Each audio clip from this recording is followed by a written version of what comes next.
नाही, आम्ही बसायचो, नक्कीच बसायचो. मी, सागर दादा, सचिन दादा होता तेव्हा सचिन दादा, पण सचिन दादा गेल्यावर मी आणि सागर दादा मुद्दाम बजावून तिकडे जायचो, बसायचो. की तिथं तर मी, विशाल पण बाल्कनीत बसलो काहीतरी बोलण्यासाठी, आणि मी एकटी सुद्धा बसायची. पण तेच तुम्हाला 40-50 मिनिटात किती दाखवलं जातं ते माहीत नाहीये. बाकी हो, विशालच्या ग्रुपशी मी अलायन्स केलं, कारण ॲटलिस्ट ते ऑन द फेस होते माझ्याशी. वाईट तर वाईट, चांगलं तर चांगलं.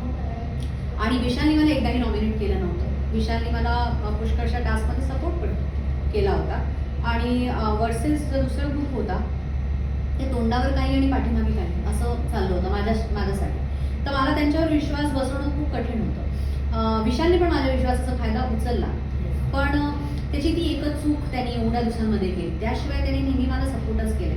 तर मी जेव्हा कम्पेअर करत होते ना, तेव्हा मला या ग्रुपमध्ये राहणं जास्त करेक्ट वाटत होतं माझ्या जर्नीला बघून, की आधीपासनं आत्तापर्यंत त्याने मला एकदाही नॉमिनेट केलं नाही, आणि जेव्हाही करेल तो मला तोंडावर सांगून करेल. आणि इकडे काय होत होतं, मला दीपाली ताईंनी पण नॉमिनेट केलं जेव्हा की मी तिला केलं नव्हतं. तन्वीचं तर चला ती माझ्याशी जेलसी करून जेव्हा टार्गेट करतच होती. राकेश माझी इतकं छान बोलायचा आणि मला जाऊन तिकडे नॉमिनेट करायचा, तर मला त्याच्यावर पण विश्वास नव्हता. म्हणून मग माझं एक प्रॅक्टिकल चॉईस होती की त्यापेक्षा मी या ग्रुपवर